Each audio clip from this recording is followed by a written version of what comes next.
The Dave Hooker Show. A presentation of Off the Hook Sports.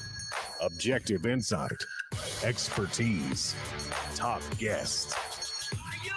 Available on YouTube, Apple, Spotify, and the Off the Hook Sports app. Download now for free. Also available on offthehooksports.com. I compute and obey. Now to Dave Hooker. Ready. Got some parameters with baseball season, softball season, football season, basketball season. You really have no parameters when it comes to recruiting, and that's what we're going to discuss today as Tennessee, with the shakeup in their upcoming recruiting class, losing one commitment, but maybe trending really well for another couple of guys that might even be an upgrade. So a lot going on. Caleb Jarreau will join us. Jarreau does a fantastic job of covering recruiting on offthehooksports.com. So we've got a lot to get to on the program today. And as you might imagine, continued conference realignment talk. So we will get to that. And we got some cats that are on the docket for the Hall of Fame. The College Football Hall of Fame, which has always been a little bit odd to me in how they ultimately determine who makes the College Football Hall of Fame. I wish it was a little bit more simple, like the Basketball Hall of Fame that they have there in Springdale. Where Massachusetts, right? Is it Massachusetts, or where am I, Caleb? Where's the Basketball Hall of Fame that I just went to a few months ago? Nevertheless, they should just have one. So I would prefer it be that as opposed to NFL and College Hall of Fame. I say that for all sports. But anyway, how are you, Caleb Calhoun? Pretty good. Looking it up, NBA's in Springdale, Massachusetts. College basketball is actually in Kansas City, Missouri, believe it or not.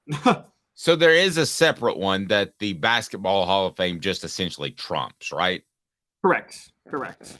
Okay. So a couple of Vols that are longtime fan favorites are in the running, and they're on the Hall of Fame ballot.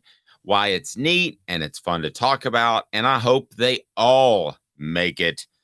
I'm just going to tell you, these are not the first couple of guys that would be off the tip of the tongue or the top of the head for me. That means it's what, the H? What the? What was he thinking? Release the hounds. The Dave Hooker Show. Keep cool. A presentation of offthehooksports.com. Okay, so Willie Gault and Larry Severs are on the ballot for the Hall of Fame. Now, for one, the Hall of Fame in college is way, way, way behind. Willie Gault played in the 80s for Tennessee. Severs was in the late 70s, early 80s. Correct me if I'm wrong, Caleb. I don't know why the College Football Hall of Fame isn't more reactive in some of its players making the Hall of Fame. And then Josh Heupel getting consideration, as we went over in our 3:30 a.m. production meeting. What do you make of those three? How do they immediately strike you? Well, Willie Gault and Larry Severs, I have actually, the reason they're still on is they've been on the ballot quite a few times before, and they just can't get in, it seems like. Right. I got a lot. Between the two, I say this. Larry Severs has a case. He was a two-time All-American. I think anytime you're a multi-time All-American, you have a case to be in the College Football Hall of Fame. That's almost like, you get that, that's a standard. Willie Gault, I know was an All-American in 1982, but I have to be honest.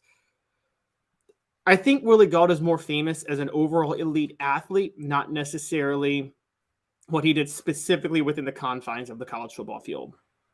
And so I'm not so sure the case for him is as strong to be in the College Football Hall of Fame, even though he was an incredible athlete. If you want to put him in some college athletics Hall of Fame, just like best athletes ever to play college, Willie Gault, I mean, you could put him in there with Deion Sanders and have them be next to each other. But in terms of specifically a college football player, he had 1 year, which was his senior year, in which he was All-American level with his production.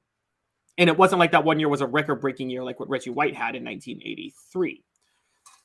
And so of the two, I think I understand Larry Severs. Josh Heupel is obviously his playing days at Oklahoma. Many people felt he should have won the Heisman in 2000. But, if you look at Josh Heupel's stats, they weren't that good that year he won the national title at Oklahoma. Yeah, but I also have to take that into the context of the times. So if his stats were good enough to make be a Heisman Trophy runner-up, then they were pretty good, right? So I don't hold stats against them, just like I wouldn't hold stats of 1960s quarterback throwing the ball around. Apparently, whatever he was doing at the time works. I don't have a problem with Josh Heupel being on the Hall of Fame ballot. I wouldn't have a problem with him getting in. I look at Severs and Harper, and I don't want this to sound wrong because you can let a bunch of people in, okay? That's all well and good. And I've thought before maybe you should have different levels. But to put those names next to the guys that have got in recently, Al Wilson, a 2021 inductee, Eric Berry, an upcoming inductee, that to me, or Eric is it, and he went in last year, excuse me. Those to me are two different levels of players. No offense against Severs and Harper, and maybe it's because I covered a couple. Severs and Galt, you mean? You mean Severs and Galt? Oh yes, what did I say? Sorry. Oh, you Harper. said Severs and Harper. Galt. And I just to me, those are two different levels of athletes. I mean, Al Wilson, if he plays quarterback, wins a Heisman Trophy. There's no question. Eric Berry, if he wins a Heisman, if he plays quarterback instead of defensive back, he wins a Heisman Trophy. Those were ultra elite players, is the point I'm trying to make. Where I think Galt and Severs were very, very good, and Heupel was very, very good. I just don't see them being of the same ilk. I'll throw in another name. I don't know how in the world we're not having a discussion of Deion Grant being in the College Football Hall of Fame. I would take them over every name I just mentioned, including Eric Berry. And you know how high I am on Eric Berry, okay? But I would even take Deion Grant over every single name we have mentioned other than Al Wilson on that group. I don't think Tennessee wins a national championship in 1998 without a Deion Grant that was able to be that safety net. I want to hear more from the message board as far as players you think should definitely be in. But to me, Deion Grant, as far as a college football player, now that's the parameters, right? We're not talking about the Basketball Hall of Fame that is all levels. To me, as far as a college football player, Deion Grant is right up there with changing the course of college football, just like Peyton Manning did. And Peyton Manning changed it because he went to Tennessee, and that led to great success at Tennessee because of the repercussions you had from what he was able to do. But I'm going to go ahead and tell you that if Deion Grant doesn't come to Tennessee and perhaps goes to Florida, as had been discussed based off a recent conversation I had with Deion, or stays in Georgia, that's changing what happened in the late 90s and perhaps beyond of SEC football. That's changing the course of what happened. I'm sure Peyton Manning would have done the same thing, but in Deion Grant, Cozy Coleman, and Jamal Lewis coming from Georgia to Tennessee, it changed the course of SEC football. There's no question. Dave, I'm going to say I think you're a victim of being so close to the program that you're relying a lot more on eye test, which I understand. And recency bias too, which is very fair. I didn't see, and I'm glad you went there because I didn't see Larry Severs play firsthand. Right. So I get what your point is with eye test, but okay, when you talk about like with the Hall of Fame, I don't think it goes with eye test. It goes with accomplishments to a certain degree. And okay, yes, Deion Grant did have 9 interceptions in a year. I think Chris White had 9 interceptions in 1985 too. I don't think anybody thinks Chris White should be in the College Football Hall of Fame. Agreed. And I think it's so Peyton Manning's in because Peyton Manning's in because of his 1997 season where he shattered offensive records and shattered every SEC offensive record at the time known to man. And that's what put him in the College Football Hall of Fame. Al Wilson's in the College Football Hall of Fame because of his leadership, not necessarily his stats as the leader of that 98 Tennessee team that won a national title. Mm-hmm. So I think we have to take accomplishments relative to the time. Larry Sears, now keep in mind, for those who don't know, in the late 1970s or mid 1970s, Tennessee was running the veer, meaning they weren't really throwing it all that much down the field. And Larry Sears in 1975 had 840 receiving yards, and then in 1976 had 737. That's unheard of for 1974 and 1975. The Crossville Comet, I'm with you. I'm not knocking him. I think he deserves to be in too. Okay, I'm not saying an either or thing. Okay, I don't know why you just don't relax the standards a little bit, because the Galts of the world deserve to be in. The Seavers deserve to be in. I don't know why they're not in already. And if they were in 5 to 10 years after they played, then you would be able to celebrate them with people that remembered them. A lot of our audience right now doesn't remember who Larry Seavers is. If I hadn't spent 25 years in this business, I might not either, because he's a little bit older than me. So bring them in. This is not, if you go to the if you go to the Basketball Hall of Fame, it is a huge, huge building that if they bring in a bunch more guys, they're going to have to build a wing. I'm not kidding. I mean, it's packed tight. But with the College Football Hall of Fame, goodness gracious, I mean, where is it even located? They just put up a bust. It's no big deal. They've got like 15,000 people in it. Just put more dudes in it. But what you're saying statistically is absolutely right. If you want to go Galt, if you want to go Larry Seavers, but changing the course of football in the SEC, that's what Deion Grant, Jamal Lewis, and Cozy Coleman did. We'd be talking about Georgia having another title, or maybe Florida, instead of Tennessee having a national title. Yeah, but I would argue Larry Seavers and Willie Galt changed the course in the SEC, particularly Willie Galt. But wide receiver U started with Larry Seavers in 75 and 76. And then majors came in. And the changing game for wide receiver U was actually, a lot of people don't know this, but Tennessee's 1982 upset of Alabama, where I believe it was Walt Harris was the offensive coordinator. Was that his name at the time? He and Majors, Harris, yep. They had sat down and realized that they were the ones to realize Alabama can't cover 3 receivers all game. So they went vertical in 1982, and no one saw that coming. And that's really what set it. That was with Willie Galt, and that set in motion Tennessee being wide receiver U. That also set in motion a school like Florida being willing to hire back Steve Spurrier in 1990. Because honestly, if it wasn't for Tennessee doing wide receiver U, the concept of a fun and gun would never have happened in the 90s, which totally changed the SEC in the future. But Tennessee started that under Majors, spreading the field. All right, on the message board, who would you have in the College Football Hall of Fame? Who would you have in immediately? And obviously, Heupel, Galt, and Seavers are up there, but I'm going to go ahead and throw in Deion Grant. I don't think Tennessee wins a championship. I think if obviously Al Wilson is the most important factor on that team, I think he is a strong second tier type of player. I'll go ahead and put Fred White in there, but definitely Deion Grant. Other players from that team, it was such a team effort that I don't know that you have other players from that team. Maybe T. Martin, but we'll go ahead and check and see if they're already in the College Football Hall of Fame, if you want to give us your thoughts. So the question I'll ask of you, Caleb, would you put Seavers, Galt, or Deion Grant? You've got only one vote. It's the Caleb Calhoun vote. Vote for Jamal Lewis. We'll get to that. It's the Caleb Calhoun vote. It's the Calhoun caveat is what it is. He gets to pick one guy a year that goes in amongst the group I give him.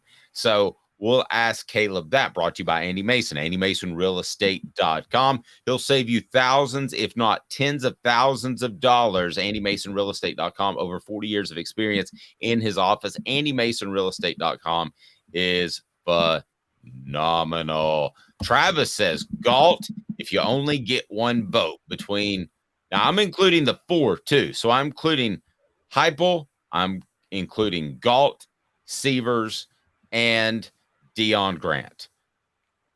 And somebody says that Caleb will pick Butch Jones. He's not going to pick Butch Jones. I'll pick Derek Dooley, guys, obviously. Yes, he loves him some Dooley. Go to AndyMasonRealEstate.com. So who are you picking among the group that we have? I think it's actually pretty easy for me. I have a rule. If you're a 2-time All-American, you're automatically in. Larry Severs is a 2-time All-American. If you do that, being an All-American 1 year, a lot of people can do. He did it twice.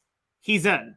And by the way, there are people that What was belong in the Deion Hall- Grant? Was he was a one-time All-American? Just one time, 99. Okay, yeah. who had the bigger impact on Tennessee's football program, Larry Severs or Deion Grant? Okay, if you speak just from the vacuum of Tennessee football, Look at you on the sidetrack. field, Yeah, okay. on the field, probably Deion Grant. I mean, the dude had, again, he's the reason Tennessee wins a national title. Larry Severs was through a really bad period of Tennessee football history in the 70s. But, that's like saying, okay, T. Martin had a bigger impact on Tennessee, I would say, than Casey Clausen, but I think we both agree Casey was probably a better quarterback. Wow, that's a different conversation for another day, because I think they let Casey do everything once he was healthy. I don't think they let T. Martin do half of what he was capable. All right, crazier comparison. See, the whole doing, having a bigger impact. We both agree that Heath Shuler had a bigger long-term impact on Tennessee than Peyton Manning. But Peyton Manning was better. And he belongs in the Hall of Fame over Heath Shuler, if you have to pick between the two. Hey now. Can't argue with that. All right, today's tough question. A couple others, Yes, go ahead. Yeah. There's a few others who belong in the Hall of Fame, and it's ridiculous that these people aren't. I just wanted to name them real quick, but John Henderson should be in the College Football Hall of Fame. Outland Trophy winner, 2-time All-American. That should be an automatic Hall of Fame. Completely stupid that he's not. Yes. Completely stupid. Jackie Walker should be in the Hall of Fame. 2-time All-American, the first black captain in the SEC in 1972 or 73. He belongs. Maybe it was 71. And finally, my last clear-cut one, Dale Carter. Insane that Dale Carter's not in the Hall of Fame. Played 2 years of Division I football and was an All-American both years. I'm with you. I've got I don't understand why there's not more dudes in there. How many? Can you run this search for me real quick? Can you search how many players/coaches are in the College Football Hall of Fame, and how many players/coaches are on the NFL or in the NFL Hall of Fame? So it's about 1,100 for college football. Okay. And what's the NFL? And there are, looking at now, about 360 in the NFL. Okay. So they've been playing organized college football with 4 times the teams for about twice the amount of time. Yes, for almost 160 years. Organized college football. There should be 2,500 or 3,000 in the College Football Hall of Fame. Should there not? There should. Organized college football started the same year the first professional baseball team played, the Cincinnati Red Stockings, in 1869, I believe. Organized college football is as old as as old as professional baseball in this country. And yeah, it's a celebration, and they basically got a broom closet, so they put another bust in it. It's not like they go to all the rigmarole that the Basketball Hall of Fame goes to, or even the NFL. Today's tough question. Let's talk player coaches. There's some good ones, and Josh Heupel happens to be one. Today's tough question. Take a side. Take a stand.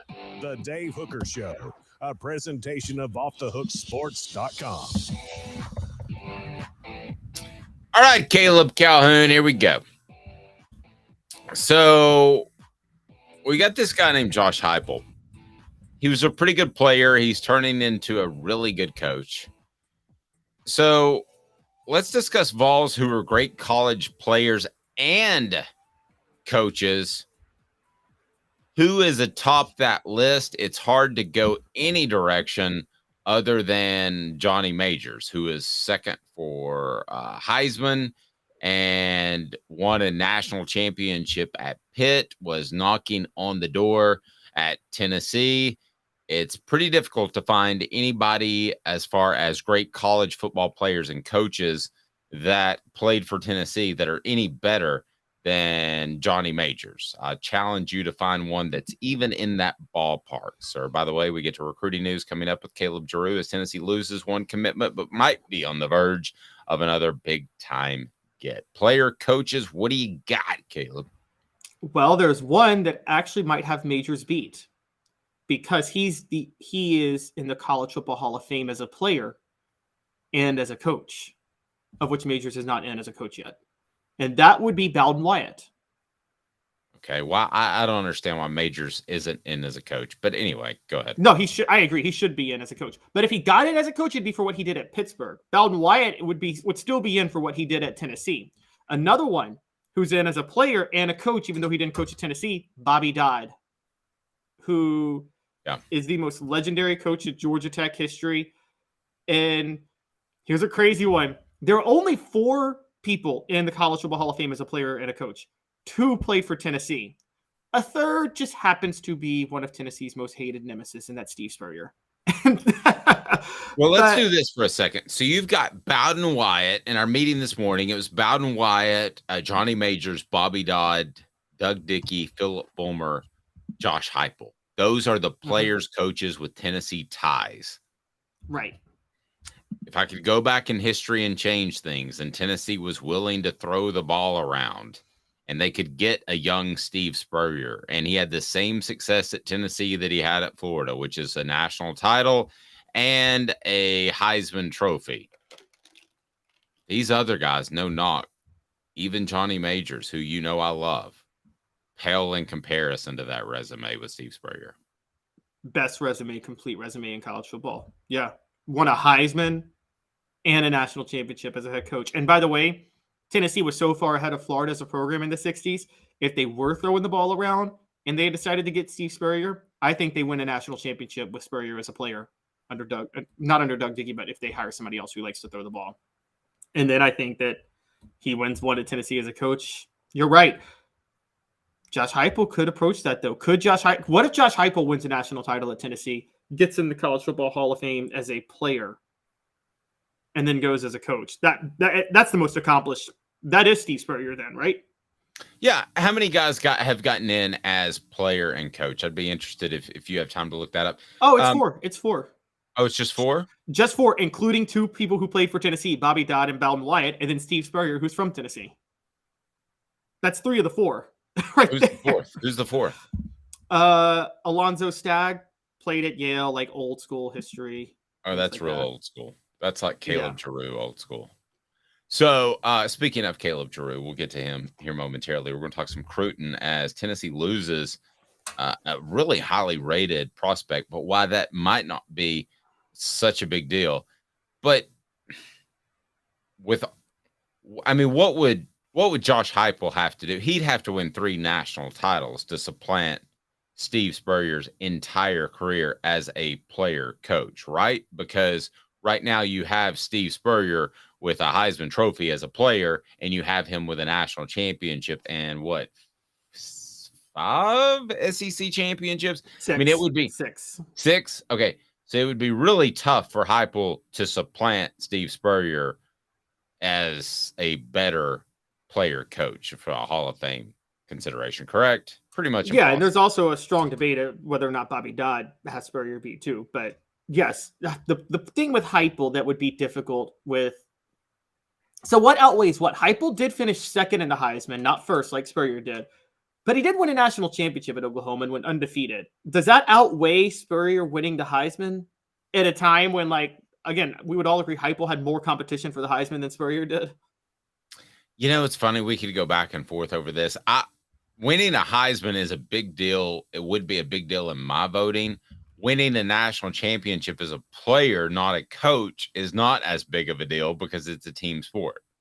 But that's true. But if you're the reason for the national championship. I know we get kind of into the weeds of, was player X the primary reason they won? Like, I could look at a Tommy Frazier with Nebraska and I could say I give him more credit as a quarterback than, shall we say, T. Martin as a quarterback of winning the national title. I don't think there's a lot of Tommy Fraziers walking around that could have done the same thing for that Nebraska team. I think there were more T. Martins walking around that could have done it. Is that blasphemy? No, that's not at all. I give Cam Newton more credit for his national title than every Alabama quarterback that's won a national title in the Saban era. Okay, let's get audio thoughts from the message board on what I just said. Well, let's play it actually so you can hear it. Why don't you shut the hell up? You suck. Probably. Jackass. All right, so in 2 minutes, the latest on Tennessee football recruiting. Caleb Jarreau's crushing it. He is known as the greatest young recruiting journalist in probably the history of the internet. So 2 minutes, why this guy JT Harrell's not a monstrous loss and why Tennessee could be on the verge of getting not ghosted, but his name might have something to do with the ghost. Did you figure out where I'm going there, Caleb? Not What does a ghost. ghost say on? Boo. Boo. Sun, sand, and salt water, the beach is a very relaxing place. Unless you wear contacts. Ow! Open your eyes to the best the beach has to offer with LASIK vision correction from Campbell Cunningham Laser Center. Ah. Hi, Mike Davis here with City Heating and Air, reminding you to always dare to compare. Our team provides quality local heating and air service, installation, and maintenance across East Tennessee. We use only the best equipment like American Standard heating and air conditioning for your residential, new construction, or commercial needs. Honesty, dependability, and customer satisfaction have been the cornerstones of our business since 1961. City Heat and Air. Dare to compare.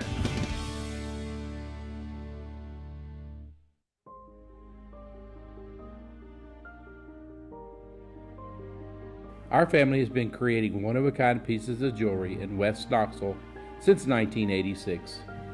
Each piece is a combination of unique processes that bring your idea to life.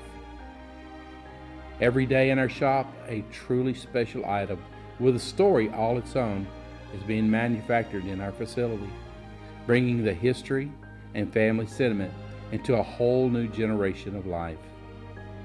We're grateful that you chose us to be Knoxville's best jeweler, a title that we value and respect. Because to me, being a jeweler and owning a jewelry store are not the same thing. I'm Rick Terry. I'm a jeweler, and we want to be your jeweler. Kingston Pike and Campbell Station Road in the heart of Farragut, and downtown on Gay Street right next to the Tennessee Theater. When you want a hard cider that's easy to enjoy, one that's crafted to perfection, you need Tennessee Cider Company.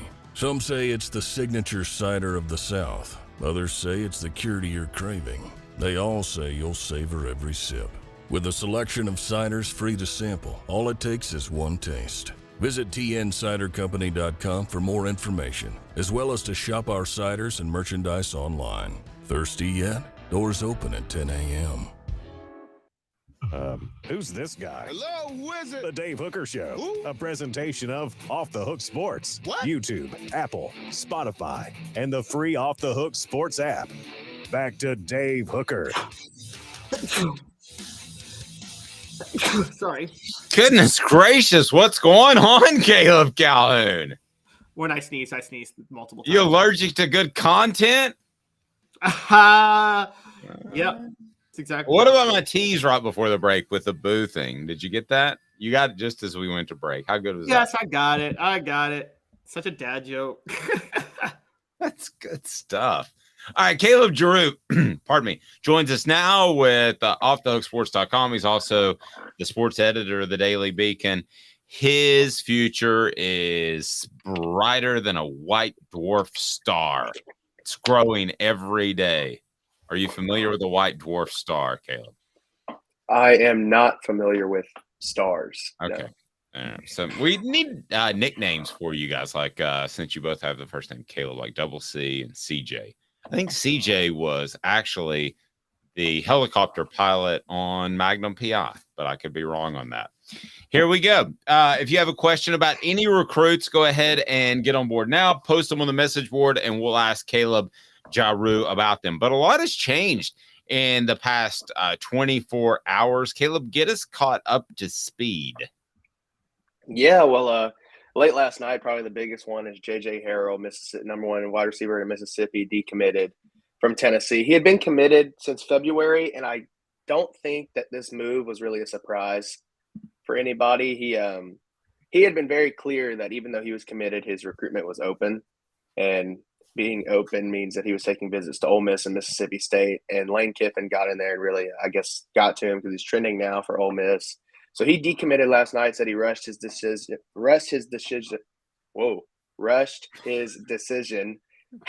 and that he was dealing with injury and he just had a bunch on his mind when he committed. So now he said he's 100% healthy and he's going to go into the recruiting process with a clear mind now.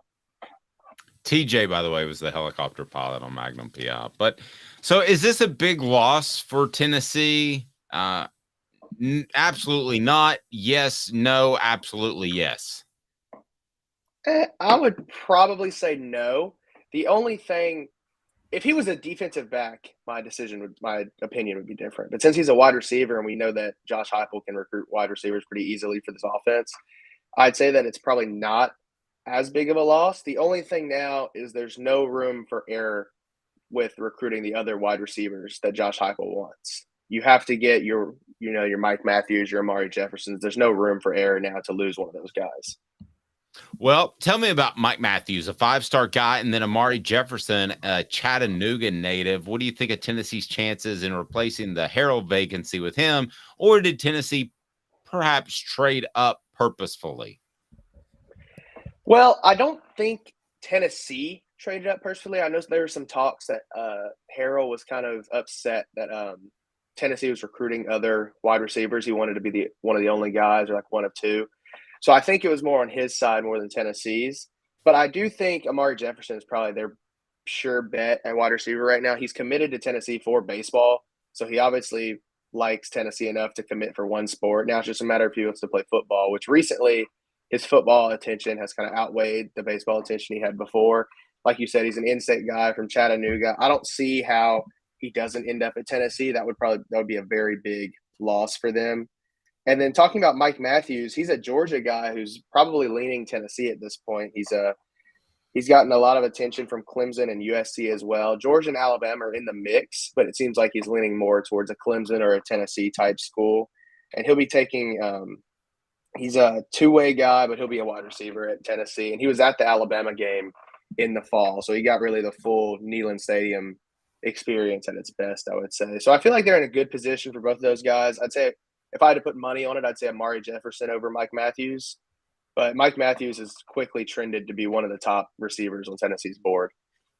Let's get to Caleb Calhoun, the double C from the CJ, and if he has any thoughts. But I think one of the things that you brought up briefly that I wanted to touch base on, if they lose Harrell and they pick up Jefferson and or Matthews, this is not a step in the wrong direction, especially with Matthews. And then Jefferson probably doesn't have quite the size that you would love at every receiver position, but neither does Squirrel White. So they can excel in that slot position. So that's, I think he's about 6'1", 180. Correct me if I'm wrong. So I think he would kind of fit into that position. But Caleb, Calhoun, I'm sorry.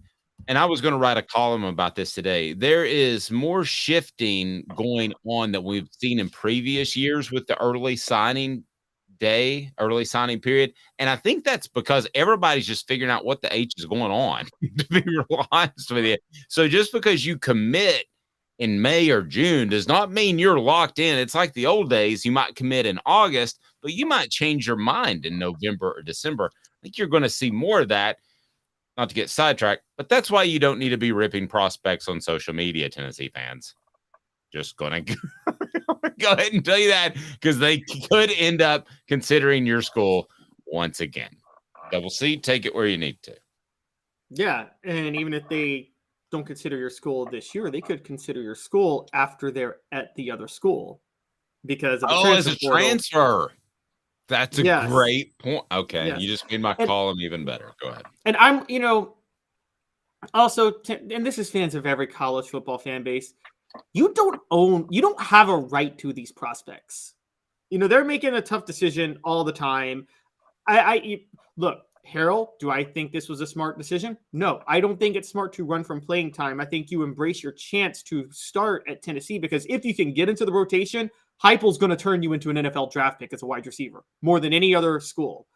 But so I understand breaking things down from that nature. But yes, I've never been the biggest fan of the way schools sometimes or fan bases go at some of these recruits. I will say that, Jarreau, we're talking about receivers.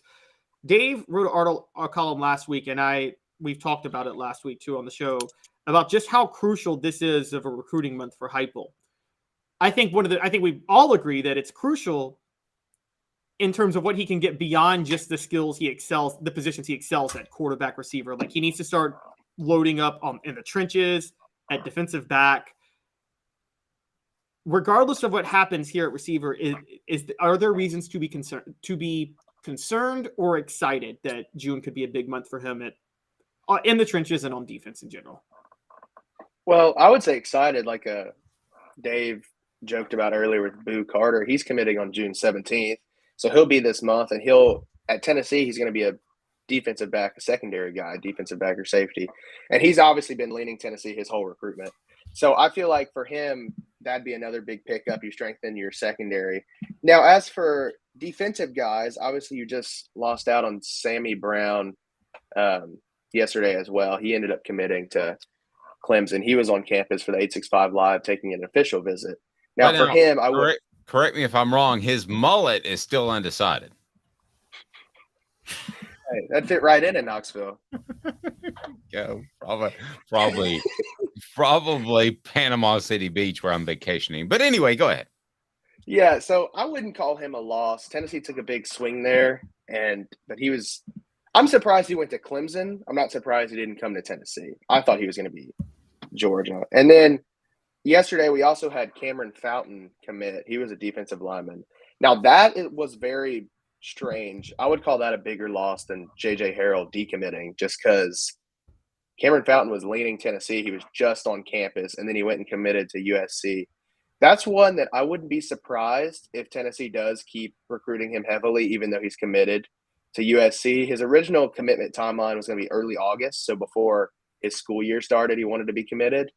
And so he obviously committed earlier than his timeline. I wouldn't be surprised if Tennessee keeps active there. There might be a flip, or even like Calhoun said, like down the road in 1 or 2 years, if Cameron Fountain doesn't like LA and wants to come to Knoxville in the transfer portal, then those relationships will already be there. So I think June, I don't know how many, with the new cycle and the way it works, I don't know how many commitments we'll have in June, but I think the official visits that Heupel and them are rolling out the orange carpet now for these big defensive prospects will pay off in the long run. So, Double C, what did you think about the fountain loss? As someone posted on board, someone turned the fountain off. That one, I'm with Jarreau. That one shocked me. But again, edge is actually one spot on defense where it's like receiver, where I don't think Tennessee is hurting at edge long term. I think where they're hurting more is offensive line, specifically in the middle at defensive tackle, and then the rest of the defense. But actually, edge is, they got Joshua Joseph, James Pierce. They got guys for the future. So I think they're actually going to be okay at edge. And I think that might have been what pushed him away. Is it a red flag, curiously, and I'll ask either of you guys this, is it a red flag that Tennessee has suffered multiple decommits at wide receiver with this 2024 class? Because don't forget, Mazio Bennett decommitted back in 2022 and went to South Carolina. Was Mazio Bennett or was the other South Carolina guy? No, you're right. But I think I have a theory on this. I have a theory on this after you, Jarreau. I really do. I was going to say with both of these guys, it's kind of like Tennessee was in there early, but they always wanted to be at their in-state schools. So I don't think if Alabama offered Mazio Bennett, if he would leave South Carolina, just because he grew up South Carolina fan, he's from around the area. Like, I just think he was going to be South Carolina, and it just took Shane Beamer, for some reason, an unknown amount of time to figure out that he had a 4 or 5 star wide receiver 30 minutes down the road. Well, and he also had an offense that the guy wanted to be a part of suddenly. And he didn't have that until November with the Clemson and Tennessee wins. So here are my other thoughts. I think Tennessee is adapting at receiver. And it's the way that I've exactly said the whole time that they have to adapt. They have to go toe-to-toe with the big cats, right? So, Jarreau, tell me if I'm wrong. Your boots on the ground, all right? My thinking is that with the receiver, we're starting to see this happen, that Tennessee may have been in early, Harrell's an example, of a guy, and then suddenly they realize they can go toe-to-toe with some Georgias and Alabamas and Southern Californias of the world and win those battles. I'm not saying they told Harrell to go away, but I do think there feels like to me, and from what I hear, a mindset of they can go in and they can land the top receivers in the country based off what they have done. You'll eventually see this happen in other positions, but right now they can be picky at receiver. Mr. Jones stole that from me on the message board. Yeah, I mean, I think that's exactly where they are. They have leverage at receiver. Not sure they have leverage at other positions yet, but they have leverage at receiver. Yeah, and I agree. It's no longer throwing offers at and seeing what sticks. It's now like, hey, we can pick which guys fit our system, and you see it a little more on the defensive side, especially early on in Heupel's time at Tennessee. They were just throwing out all these offers and seeing like what they can get, just trying to build depth, build a roster. And now you see Tim Banks and the defensive staff taking more of a approach where like, hey, they really liked Cameron Fountain's build and that he was a downhill rusher and could be aggressive in their system. So they went after him versus just going after whatever edge was available on the market. So I agree. And I said it earlier with the J.J. Harrell decommitment. Wide receiver is probably the last position we should worry about for Josh Heupel's offense, because like we've said in the past, like if for some reason they miss out on every wide receiver in this class, which obviously would not be good, but if they did, then they can just go in the transfer portal and get proven guys like they did with Dante Thornton and still have depth. Yep. Absolutely agree. How about some 4 downs, double C and CJ? Can I make that a thing? Well, actually, my first name is John, so it could be JC and CJ. JC and CJ. Let's make it confusing as humanly possible. 4 downs brought to you today. Talking Cruton brought to you by Craft Treats. Go to crafttreats.com. 4 downs. 4 questions. 4 answers.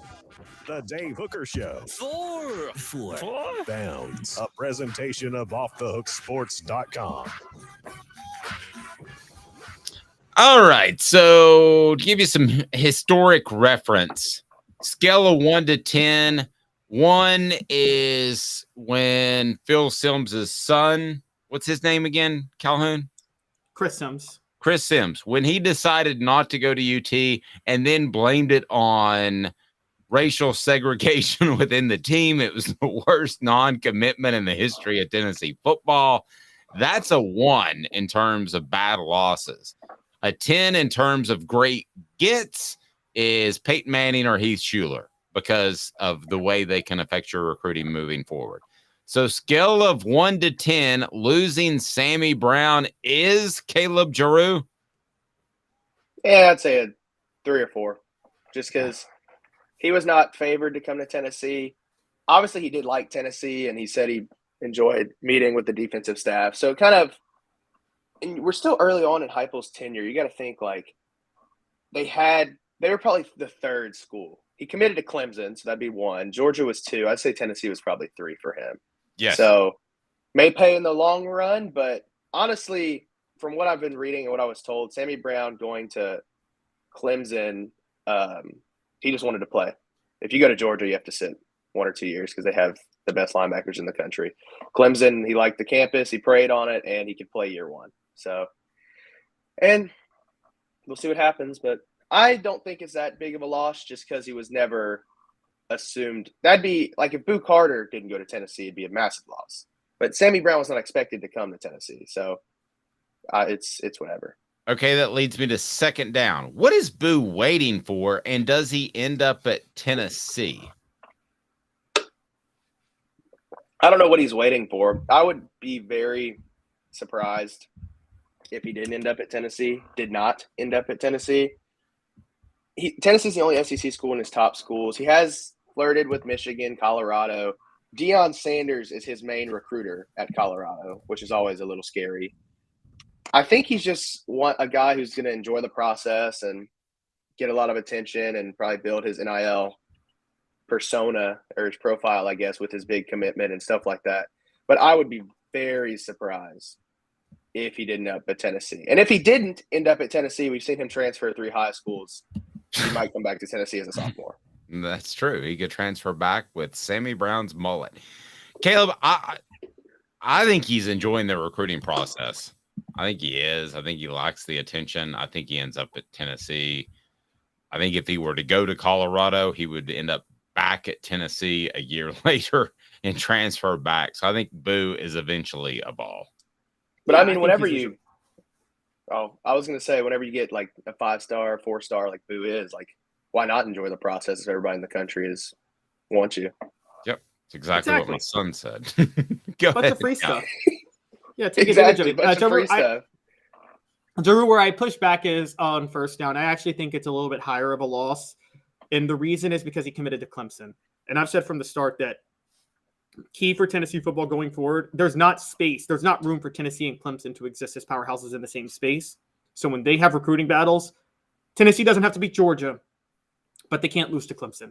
And I think that's the only issue with Sammy Brown committing. I think Dabo accidentally got a commitment from Sammy Brown. Kind of fell in the right spot. Could be. Yeah. The thing I love most of all about his mullet is that it's more of a Kentucky waterfall mullet because it's curly and it's kind of got that going down the back of your head sort of look, like it's a waterfall that happens in Kentucky. That's what I like. No idea what you're referring to, Dave. Sorry. I didn't know the waterfalls are different. When you have a curly mullet, it looks like it's flowing down rocks. So it's a Kentucky waterfall. Our recruiting update in 4 downs brought to you by Craft Treats. Go to crafttreats.com. Use the promo code OFFTHEHOOK. Before I tell you who is the most important prospect from this past weekend, not named Boo, I want to remind you that you go to crafttreats.com and they have their chill pills with the CBD derivative that is awesome for your pet's digestive issues, social anxiety, or also arthritis as well. Crafttreats.com. Use the promo code OFFTHEHOOK. The promo code OFFTHEHOOK. All right. So who from this past weekend, this past little recruiting cycle that we've seen is Tennessee most likely to get not named Boo? We know that it's not going to be Sammy Brown, but out of this last little group that's shown interest in Tennessee in the past 7 to 10 days, what do you got? I'm going to take the low-hanging fruit and say Edwin Spillman out of Nashville. His brother plays for Tennessee. He's a guy who has told everybody he's going to enjoy the recruiting process, not let his brother being at Tennessee affect his decision. But he's still an in-state guy, still a Tennessee fan, and he spends a lot of time on campus, and he spends a lot of time with his brother, and he just is trending towards Tennessee. So I'll take the easy way out and say Spillman. All right. So last thing, typical Nashville kid who's going to boost Tennessee's recruiting rankings, but is not actually going to be that valuable on campus. Sorry, you hate said it. Nashville kids. Jalen Hurd soured me on Nashville kids. Jalen Hurd was a 5-star. How in the world was he a 5-star? Well, I mean, if you line him up with the I formation, he might have been a 5-star. Okay. He was just a terrible fit for what they were doing. Okay. Who from this past weekend would be the biggest get? Forget about leans. We know Sammy Brown is out of the conversation. At least I'm going to take him out of the conversation. Commitments are non-binding, but I'm moving him out. Who from the past weekend would be the biggest get? I'll say offensive tackle Daniel Calhoun. I'm not a big fan of Tennessee piling up 3-star offensive linemen. I understand, and Calhoun said it before, like that's a hard position to scout. Coach might see something that another coach doesn't, stuff like that. But you have to have size in the trenches and get true tested guys. And I mean, Daniel Calhoun, 6 foot, 6.5, 330 pounds. He has an official visit locked in with Tennessee already. He was here for the 865 live event, meeting other commits and learning why they committed. Jake Merklinger, the quarterback for the 24 class, the linemen who are already committed. He spent a ton of time with those guys and with Ellerby during the event. So I feel like Tennessee is in a very good spot with Calhoun and Daniel Calhoun. And the only thing is he also has official visits with Georgia, Texas, Alabama, and Auburn. So Tennessee has their work cut out for them there, but I think he would be a huge get physically and just for the class as a whole. Good stuff. What can we expect out of you on offthehooksports.com, Caleb Jarreau? Well, we'll see a little bit of 2026 quarterback action today. Oh, who we got 2026 quarterback action? Josiah Oxenride was camping with the Vols this past week, so talked to him a little bit, and Halsey seems to like him, so we'll see what he has to say. Yeah, it's time to move on. I mean, that one guy, Nico, he's had enough time. If he can't get it rolling, it's time to get out. Don't let Old the big news. orange door hit you on the rear headed out. That is recruiting, man. It's constantly churning. So let's start looking for the next great guy for the Vols. Great stuff as always. I think Calhoun, I'm going to take that. I'm going to take yours out of this past group. They need some 4- and 5-star offensive lineman cats. And right now, the mindset from within the program that I've been told is to develop these guys. Well, I mean, that's worked with Darnell Wright, got the right mindset. Cooper Mays grew into a fantastic all-SEC type of player, but that seems risky long-term. I think you want the guys that are coming out of high school benching 400 pounds. As you know, I just think that seems a little butchish to me. Butch Jones, no other reference. Caleb Jarreau, we look forward to it. Thank you as always, sir. All right, I'll see y'all later. Caleb Have a good one, Jarreau Jarreau. throwing hot heat. And Nick Saban is scared. That's what was discussed on the Paul Feinbaum show. So we'll discuss that, as apparently Nick Saban is just afraid and he needs help and he needs to be cuddled and held, and maybe a nice warm chicken noodle soup would benefit him because he's scared, according to one media outlet. Caleb, is Nick Saban scared? We'll discuss 2 minutes off Thug Sports. To own the more that owns every job, then get to Vassey Lawn and Garden in Cleveland and get you a Toro. I'm David Vassey, here to talk to you about Toro. With a Toro Zero Turn, you'll get more out of every minute and you'll reach the finish line faster. At Vassey's, we like to say, no matter if you're mowing 3 acres a week or 11 lawns a day, homeowners and business owners alike find confidence in equipment they can trust from top to bottom. Vassey Lawn and Garden, Highway 60 North in Cleveland. Man alive, it's worth the drive. Hi, Mike Davis here with City Heating and Air, reminding you to always dare to compare. Our team provides quality local heating and air service, installation, and maintenance across East Tennessee. We use only the best equipment like American Standard heating and air conditioning for your residential, new construction, or commercial needs. Honesty, dependability, and customer satisfaction have been the cornerstones of our business since 1961. City Heat and Air. Dare to compare.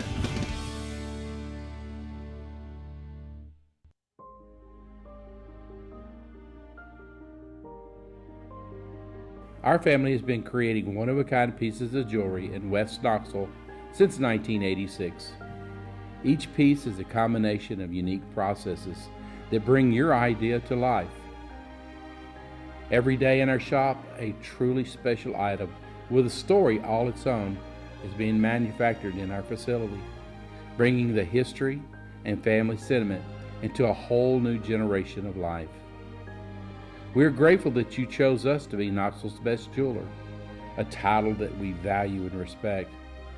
Because to me, being a jeweler and owning a jewelry store are not the same thing. I'm Rick Terry, I'm a jeweler, and we want to be your jeweler. Kingston Pike and Campbell Station Road in the heart of Farragut, and downtown on Gay Street right next to the Tennessee Theater. With all that sun, sand, and salt water, the beach is a very relaxing place. Unless you wear contacts. Ow! Open your eyes to the best the beach has to offer with LASIK vision correction from Campbell Cunningham Laser Center. Ah. Objective coverage. Hey, that's new. If we get caught, we're going to jail. The Dave Hooker Show, a presentation of Off the Hook Sports. YouTube, Apple, Spotify, and the free Off the Hook Sports app. I'm going to need to see some identification. Back to Dave Hooker.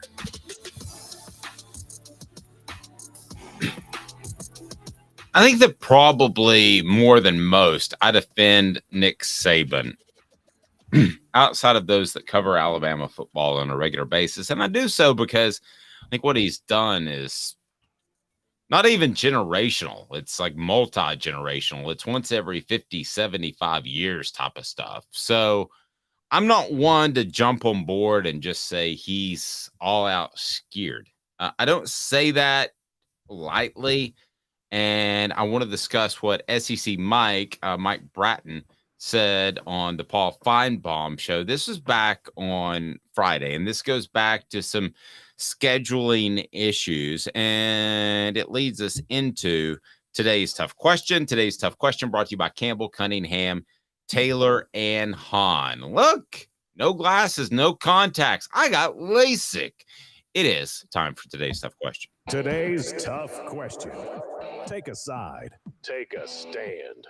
The Dave Hooker Show, a presentation of offthehooksports.com. Okay, so this is what Mike Bratton had to say on Paul Feinbaum, and he's active on the Twitter, and I assume he does a streaming show, because who doesn't? But he said, quote, "It looks to me like Nick Saban is afraid of competition. He's running for the hills because Kirby and Georgia are taking over the SEC, and I think it's a short-sighted approach. Paul, because last time I checked, Alabama plays Tennessee, LSU, and Auburn every year. I realize we're getting away from the division, so maybe he was hoping to escape those top-tier programs facing his decaying Alabama program. The thing that he's overlooking is we're getting away from the SEC West. We all know that's the toughest division all of college football. And if they've got to play LSU, Tennessee, and Auburn, guess what? They get to drop A&M. They get to drop Ole Miss. They get to drop Arkansas and insert Vanderbilt, Kentucky, and Missouri. At the end of the day, I think it all evens out. It's not just Nick Saban having to face these teams. It's the entire league. I think he needs to get with the program, and that to me is just another sign there's fear in Nick Saban's voice.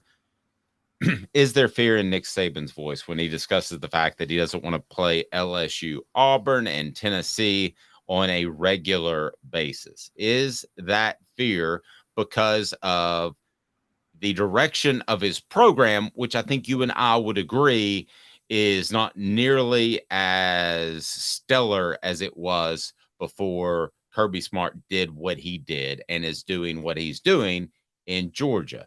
So today's tough question brought to you by Campbell, Cunningham, Taylor, and Hahn.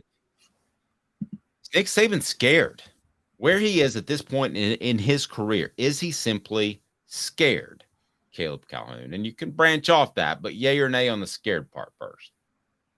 Yay, but yes, I think he is a little scared, but I don't blame him. I have to be honest. Okay, the 3-6 model that was proposed was leaked on the proposed rivals. We all agree that two teams, there's Tennessee with its scheming, but from a recruiting standpoint, the two teams that are Nick Saban's biggest barriers now are going to be LSU and Georgia, right? Mm-hmm. Like, I'm not sure Tennessee's going to, I don't think Tennessee's going to create a barrier ahead of Alabama ever. I just think that they could out-scheme Alabama and recruit close to their level. But Georgia and LSU are actually in their way recruiting-wise. Nick Saban is looking at Kirby Smart as competition. He's looking at the future. The leak was that Alabama would have to play Auburn, Tennessee, and LSU every year. Georgia would have to play Florida, Kentucky, and Auburn every year. By every metric, Georgia, which is already a better recruiting ground than Alabama, is going to have an easier SEC schedule than Alabama every single year with that slate. Agreed, but can I stop you on one thing? We're talking about long-term. We don't know that Brian Kelly will be at LSU. You and I both think so long-term. We don't know how the Hugh Freeze thing will work out at Auburn. I mean, the schedules change. I'm referencing an Alabama potential annual opponent and a Georgia annual opponent. I think all of these things change. There were times where Tennessee would have liked to have kept Alabama on the schedule because they were dominating Alabama, right? They would not like Georgia on the schedule now, but there was times when they would because they were dominating Georgia. So I think things change, and I think there's a natural ebb and flow, and I wouldn't make these decisions too hastily if I'm an athletic department or if I'm Nick Saban. I think you're right. I think Nick Saban has a tougher row to hoe with the three you mentioned and the three that Georgia mentioned. But Florida is going to be back. Kentucky is going to be. No, they're not.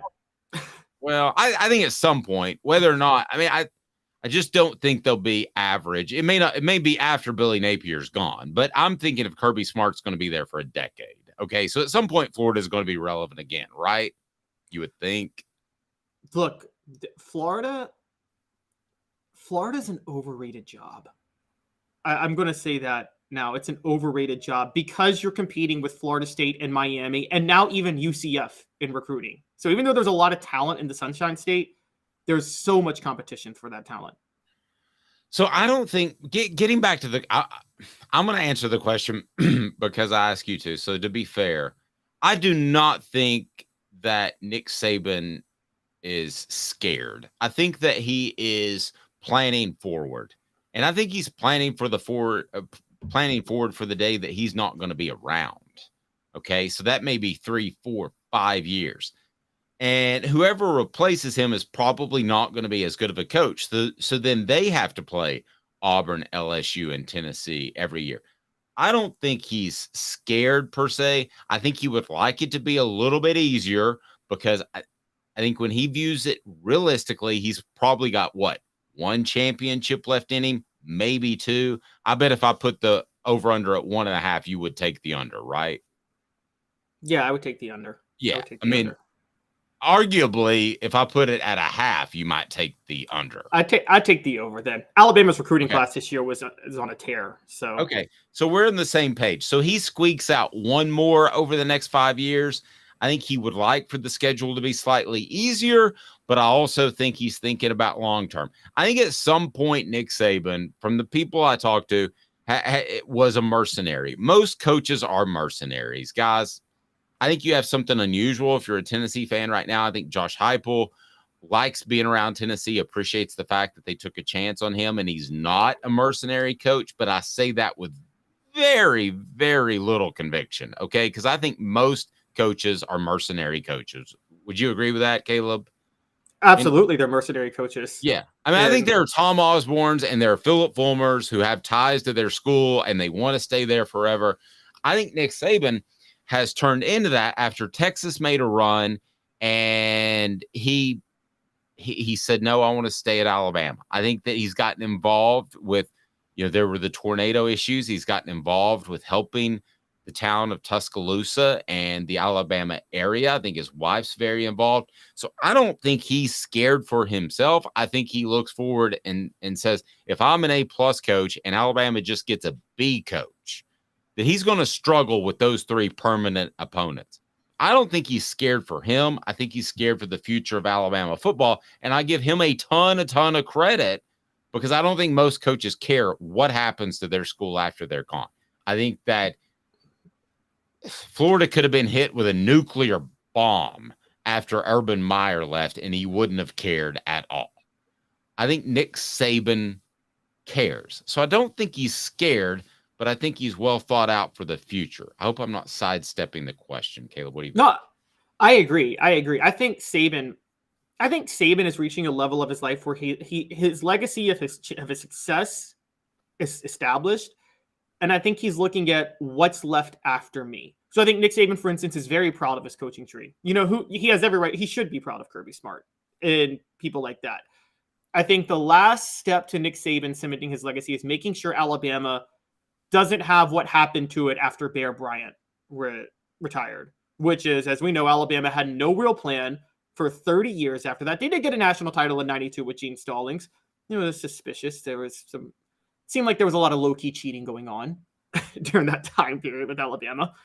But I do think that Saban wants to make sure that doesn't happen to Alabama again. And he knows, unlike LSU or Georgia, Alabama's not just immune to any head coach. Alabama it's a top 10 program, but it's a second-tier program, which is to say that to be a national title program, there has to be some good coaching there. You can't just plug some old jock gym teacher in as head of the program and win a national title at Alabama. No, and look at what Travis says. 2024 is his last year. I don't think that's the case, but it might be. But then I think Travis encapsulates a lot of SEC fans thinking when he says, I'm here for it. I hope Alabama burns to the ground. Well, I think a lot of people think that. And I think that Nick Saban thinks that there's a real possibility of that being the case, because who were the natural coaches to step in? Mario Cristobal who I like a little bit more than you, but I don't think it's a natural. Yeah, I'm laughing. Hey, I'm laughing that you yeah, said that. you're not a crystal ball guy, and that's fine. The guy at suddenly his name escapes me. Michigan State. We thought Mel Tucker. Mel Tucker. We thought at one point after 2 seasons ago that he was the guy that could step in, and whenever Nick Saban retired, all of these names I could go on and on. Alabama fans think they can get Dabo away from Clemson because he went there. They can't. Clemson. Dabo's got the sweetest gig possible right now. Well, okay, so as a matter of fact, let me take that a step further. So maybe they could have gotten Dabo 5 to 7 years ago. I would debate that, but they certainly can't now. Okay, I don't think there's any way they get him now. They also aren't going to get Kirby Smart, who has Alabama ties but played for Georgia. So who's the successor to keep this even at a championship level? I don't know who that guy is. They could go hire a Tucker. Pruitt, yeah, they could go hire a Tucker or a Cristobal. And I know that for a fact that both of those guys were really high up on Alabama's list if Nick Saban decided to retire. I know that for a fact. But I don't think they're that high up there now. So Nick Saban may not be scared about his future. He may squeeze out another championship. But I think he's gotten so tight with the University of Alabama and that state that he's not a mercenary coach. It's going to show up at LSU. It's going to show up for the Miami Dolphins, that he does care. And I think he's thinking about long term. And right now, without a successor in place, you better make that schedule as easily as humanly possible. And neither of his coordinators this year we believe in as head coaches long term. I mean, Tommy Rees, I'm not a believer in from Notre Dame, but also Kevin Steele. Kevin Steele is not head coach material. He's just not. So no, those weren't even in my thinking. What about Lane Kiffin? Lane Kiffin coming from Ole Miss over to Alabama when Saban retires. Now that would be something to watch. I specifically asked that question with people that have knowledge of the athletic department, and that's just not a thing. It's not even Alabama would not. Yeah, if Nick Saban retires tomorrow, somebody that covers Alabama will put out a list of top 10 coaches that you should keep an eye on. Well, I've written those lists. They're completely made up at that point. There's no way in 24 hours you have the athletic director's ear. So he will be on that list, but he is not going to be a factor in the coaching search. 4 Downs brought to you by Campbell, Cunningham, Taylor, and Hahn. Local Vision is just done incredibly well. Look at me. I had my LASIK. I can see far. I can see close. It's awesome. Cataract surgeries as well. And with the Local Vision Center, they will take you just to another level in terms of their customer service, which I'm really big on. And local. I've mentioned this before. I had surgery on a Friday night. The doctor called me on Sunday night to tell me how I'm doing. I thought that was pretty darn awesome. So Caleb thinks he's scared.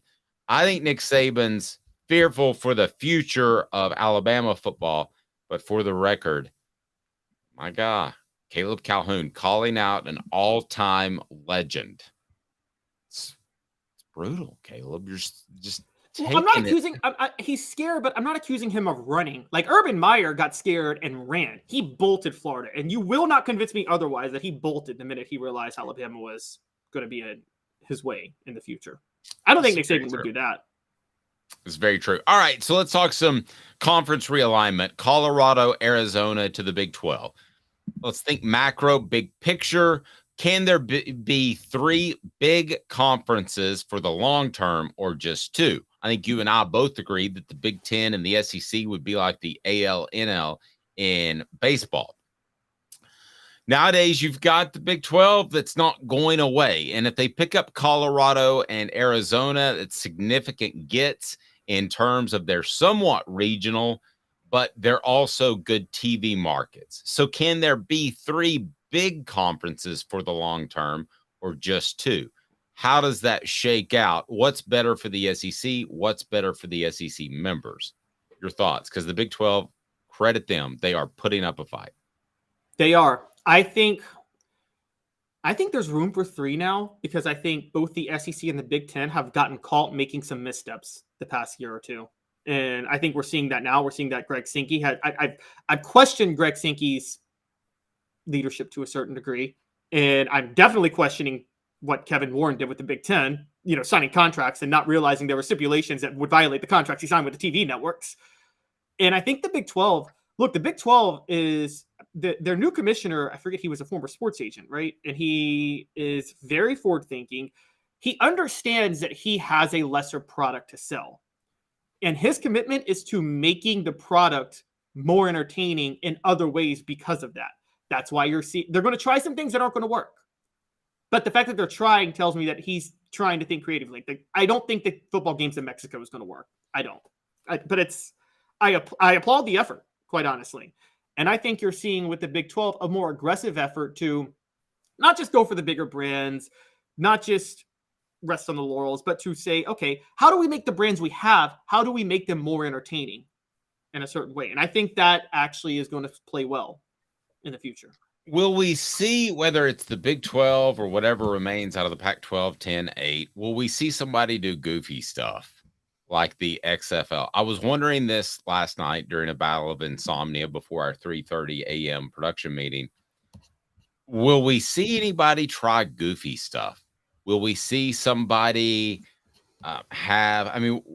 why not? I mean, there's no NCAA. So what if one of the changes I liked with this XFL and other things that they did is, instead of the onside kick, since you really don't have an onside kick anymore because the rules on kickoffs, one of the things that I did like is you have to convert a 4th and 15 from your own 30 as a possible way to get an extra possession.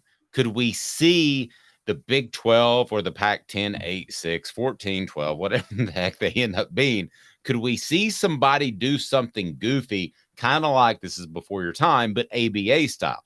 The ABA had the three-pointer. The ABA had other things. They had the pretty ball. They had all this other stuff that made them more exciting and made them relevant and eventually got them included into NBA expansion.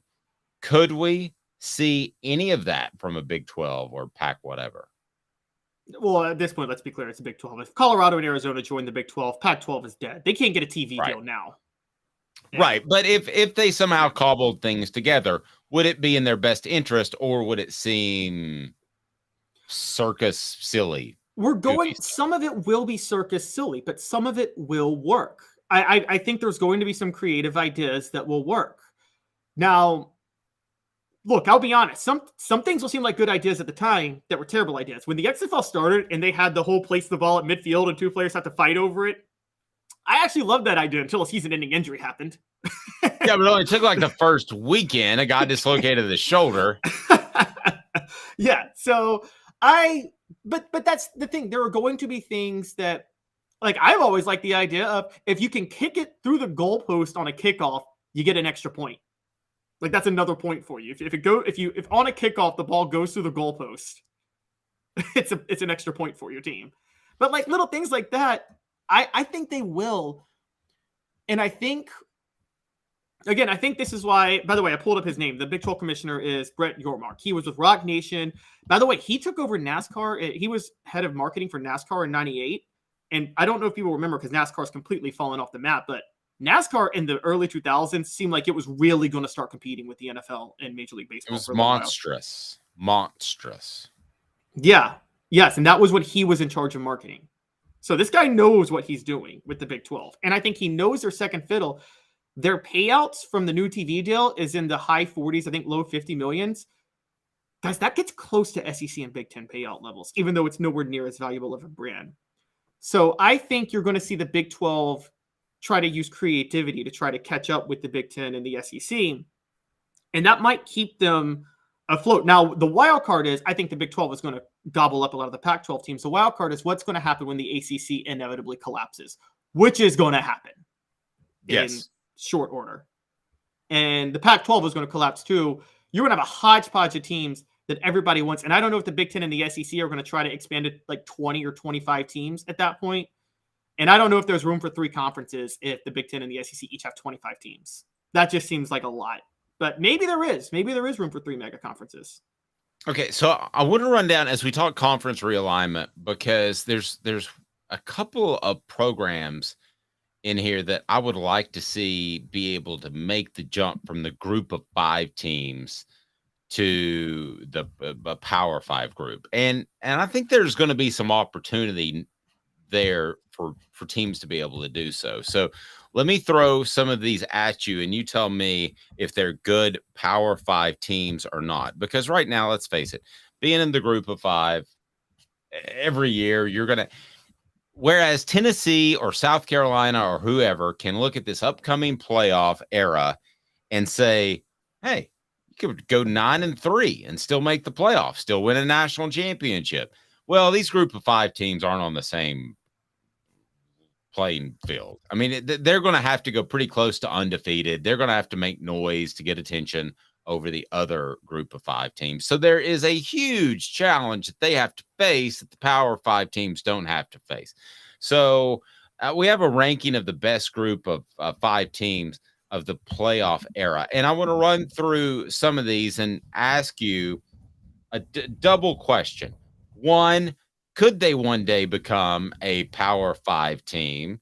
And 2, should they? Should they even hold up hope for that? So we've got Cincinnati, Houston, UCF, and BYU. They're in the Power 5. And I want to take a look at some other programs, if we can, that are in that running. So is there any other one team right now that you look at and you say to yourself, that needs to be a Power 5 team? They have done enough outside of Cincinnati, Houston, UCF, and BYU. Yes, and I've been screaming this to the high heavens, particularly now if the Pac-12 wants to stay afloat, this is the move they make. San Diego State, because there's no Power 5, there's no market right now in San Diego. USC and UCLA are the LA markets. And UNLV. Guys, pro teams are relocating to Vegas for a reason. I actually think the Big 12 is making a mistake. Now, I would add, I think UNLV in the Power 5 has more valuable brand than either Arizona team. I think that's an underrated brand. A lot of kids like to go to UNLV because you get to go to college in Vegas. And with sports gambling taking off, I think UNLV is just a low-key, very underrated Power 5 potential program. Let me throw some other ones at you that have had success recently. Navy, 11-win team in 2015. I don't think that's sustainable. I don't either. I think they got a pretty special thing going on anyway, right? And they're never ever going to recruit kids who go there to primarily play football. They go there for other reasons, which agreed. We respect, but yeah, no. Agreed. Portions of the program brought to you by Vassy Lawn and Garden. Man alive, is worth the drive. Vassy Lawn and Garden, whether it's commercial, industrial mowers from Nashville, Knoxville, Chattanooga, make the drive to Cleveland, Tennessee with their buying power. They can save you a ton of money, thousands or tens of thousands of dollars. Toro, count on it. Memphis, your hometown, back in 2019, it looked like they were going to be really, really relevant for a long time. Had a good run of offensive coaches. And now we're kind of, what do you think of Memphis? Could they ever make the jump? It's not where Memphis is relative from now to 2019. The issue with Memphis is what they did in the 90s. Because if you remember, Memphis was on par with Louisville and Cincinnati. Well, Louisville and Cincinnati, even though all 3 were basketball schools, but you know this, Louisville with hiring Howard Schnellenberger. Louisville had a 25-year plan to become a football school first. And they spent a lot of time and effort doing that. And so did Cincinnati. Memphis decided, I kid you not, this was R.C. Johnson, the incredibly stupid athletic director from the time, said, we're going to be a basketball school first. And the way we'll get our football revenue is we'll schedule these games against all these other SEC teams who have fan bases in Memphis. So then we can have people come to the games when they play Memphis, but we don't really care about football. And then in the 2010s, they decided to invest in football. But guess what? It's too late because you have these other programs, Houston, Louisville, Cincinnati, who have been investing in football for 25, 30 years now and are way ahead of the curve. So I think because of that, I don't think Memphis can make the jump now. I think they were way too late to the party. Not fair. Western Michigan, good season in 2016. You stop me when you think this should be a Power 5 team. And as far as other programs, Coastal Carolina? No. Just being good at the group of 5 level is not enough to be Power 5. You have to prove that you have resources that make you sustainable and bring in revenue at the Power 5 level. Coastal Carolina and Western Michigan aren't going to ever be that. Ever. That's never going to happen. So if we come to the point where it's just not going to happen, if you're a Power 5 team, you're not going to make the jump. We've seen the Cincinnati's, Houston's, UCFs, and BYU, they've made it. Are we at the point? I mean, the train is leaving the station as far as conference realignment, and it's leaving dad blame fast. And I don't know that you can get on board at this point in the game as of early June 2023. I think there are 5 schools that can. There are 6 schools, I think, that can maybe more, maybe 7, that could roughly get in there. I mentioned San Diego State and UNLV. I think Colorado State's an underrated brand. I mean, I know Colorado's there, but Colorado State's actually a really underrated brand for its level. Sure. And then east of the Mississippi, it's a TV market. So South Florida, UCF's already there. USF could be there because they're in Tampa. Temple, UConn, even though UConn has been vacillating, and then after that, I will say Memphis and Tulane, because the Memphis market and the New Orleans markets are valuable markets, and somebody might be interested in those. Not the SEC, because the SEC already has the Memphis and New Orleans markets, and they don't need a team there to have those markets. But you might see the Big 12 go for those. Nope, fair enough. Can I double up on what the H? Because this just coming down the pike recently, and Rebecca pointed out, I'm a little confused and flustered and not happy. What the? What was he thinking? Release the hounds. The Dave Hooker Show. Keep cool. A presentation of OffTheHookSports.com. It's brought to you by City Heating and Air Conditioning. We have the destination for the Diamond Vols. Tennessee baseball team is in the NCAA Super Regionals for the 3rd straight year, and they'll hit the road to try to get into the College World Series. They're going to Hattiesburg, Mississippi for a 3-game Super Regional Series against Southern Miss. Series will begin on Saturday at 3 o'clock. Game 1 will be broadcast on ESPNU. Game 2 will take place on Sunday, yet to be determined time. If necessary, the decisive Game 3 will be held on Monday, June the 12th. Thoughts on Tennessee being on the road? Well, shout out to Caleb Jarreau, who was on here earlier. He has posted about this. All the analytical data when comparing teams shows Tennessee should be hosting over Southern Miss. This is about last year. It's about it's about a few things. It's about last year, but also Southern Miss has about 1,000 more seats than Lindsey Nelson Stadium, so they feel like they can make more money with Southern Miss hosting. And Southern Miss head coach Scott Berry's retiring at the end of the year. I think that's what this is about. Okay. Well, first, it shouldn't be determined on venue. Sorry. No. Just it shouldn't. Second, it certainly shouldn't be determined on a guy retiring.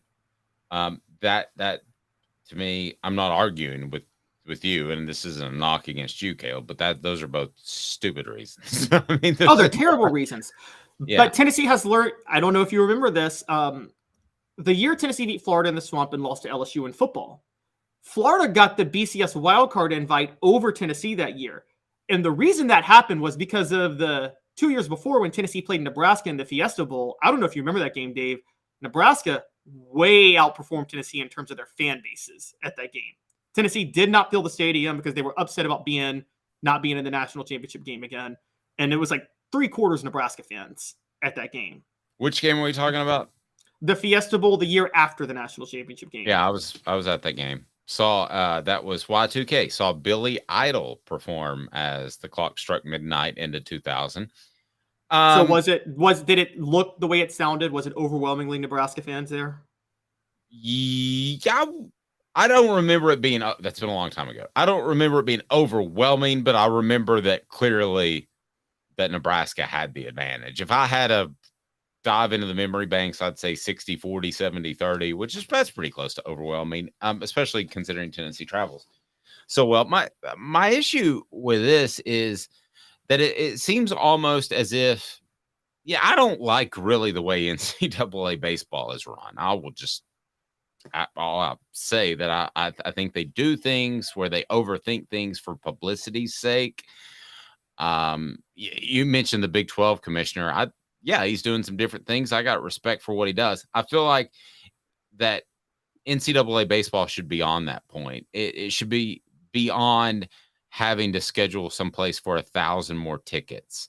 It should be beyond having to schedule someplace because it's a coach's last year at the program and he's about to step down. This to me should be more about fairness. We would be absolutely up in arms if this were a similar situation in the NCAA basketball tournament, right? I mean, we would be absolutely. Up in arms. Yeah. But this is going to happen, by the way, with the college football playoff, the expanded playoff. There's going to be so much politicking over who gets to play a home game that first weekend. It's a great point, because would you rather let's say Tennessee and Cincinnati are, just for instance, the matchup. Would you rather have a home game at Neyland Stadium or a home game at Cincinnati? Yeah, so that's it would going be to at happen. Neyland. Yeah, and it's going to benefit Tennessee and the big SEC schools more than not. But in this particular case with baseball, it doesn't benefit Tennessee. As a matter of fact, it hurts Tennessee. And I think that's incredibly disappointing. I'm okay with a little politicking in football because I do believe that the better team wins in football. Curious if you agree with this. More times than any other sport. The better team wins in football more than any other sport. Right? Yes, there's less randomness in football than any other sport by far. Yep. Right. You don't get a dominant goalie. You don't get a dominant pitcher. You don't get a hot 3-point shooting team in other sports. Hockey, baseball, and hockey is random in general. Yeah. One guy can get hot in the Stanley Cup playoffs at goalie and it's over. I mean, they could even sweep. So but to me, this is still a factor. It's a huge factor in baseball. I think that having the fans on your side is a big factor. And if Southern Miss ends up winning the series, kudos to them. But you're not going to be able to tell me at the end of the day it wasn't partly because it was at home. Yeah. Well, and I get people would say how Tennessee behaved last year. The morality of it maybe made the committee want Southern Miss to host. The only reason I don't buy that as much is that from a morality perspective, Southern Miss may be the most unpopular school in the nation right now. I mean, this is the school that stole welfare money in Mississippi to build a volleyball stadium on behalf of Brett Favre. Yeah, I think Brett Favre was a part of that as well. To me, I mean, I'm not going to sit here and tell you that I'm a college football phenom, that I know, college baseball expert. Maybe Southern Miss is a great place to have a game. Tennessee, I know, is a great place to have a game based off what we saw last year, right? I mean, all eyes were on that Notre Dame series. True. I agree. It's a much better place. But, again, I mean, look, we know this. Lindsey Nelson is about to undergo some renovations, right? Because they need new work done. And maybe Southern Miss is just in... I mean, again, when you're stealing from the state's welfare funds, you could probably build some nice stadiums. So maybe the baseball stadium was nicer too. Portions of the program brought to you by City Heating and Air Conditioning, cityheatandair.com. Over 50 years in business. Cityheatandair.com. They are awesome. So certainly check them out. You will love them. And maybe your unit doesn't need to be replaced, just a part or some coolant. That's cityheatandair.com. Integrity matters. 50 years of service in East Tennessee. He's Caleb Calhoun. I'm Dave Hooker. This has been a presentation of Off the Hook Sports.